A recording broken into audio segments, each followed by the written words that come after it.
I am honored to be here with you today because, let's face it, you accomplished something I never could. I'm here to tell you that finding your purpose isn't enough.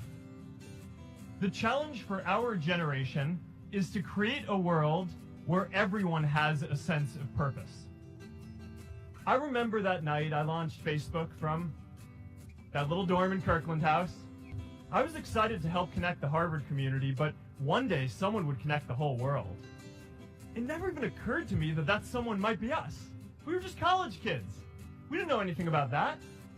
There were all these great big technology companies with all these resources, and I just assumed one of them would do it. But this idea was so clear to us that all people want to connect. So we just kept working on it, day after day after day. And I know that a lot of you are going to have your own stories just like this. A change in the world that seems so clear that you are sure someone else is going to do it. But they're not. You will. You see, my hope was never to build a company. I wanted to have an impact. And as all these people started joining us, I just assumed that that's what they wanted to do too. So I never took the time to explain what it was that I hoped we'd build.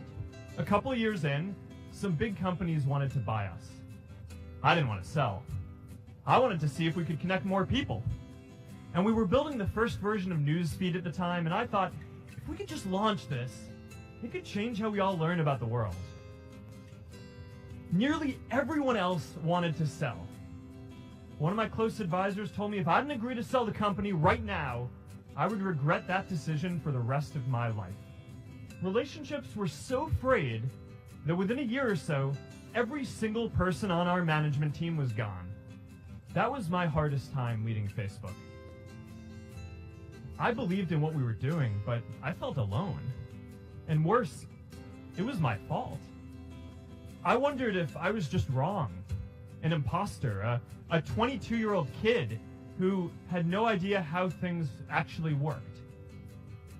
Now, years later, I understand that is how things work when there's no sense of higher purpose. So it's up to all of us to create it so we can all keep moving forward together. And now it's our generation's turn to do great things. Now I know, maybe you're thinking, I don't know how to build a dam. I don't know how to get 1 million people involved in anything. Well, let me tell you a secret. No one does when they begin. Ideas don't come out fully formed. They only become clear as you work on them. You just have to get started. The reality is, anything we do today is going to have some issues in the future. But that can't stop us from getting started. Facebook wasn't the first thing I built. I also built chat systems and games, study tools and music players, and I'm not alone. The greatest successes come from having the freedom to fail.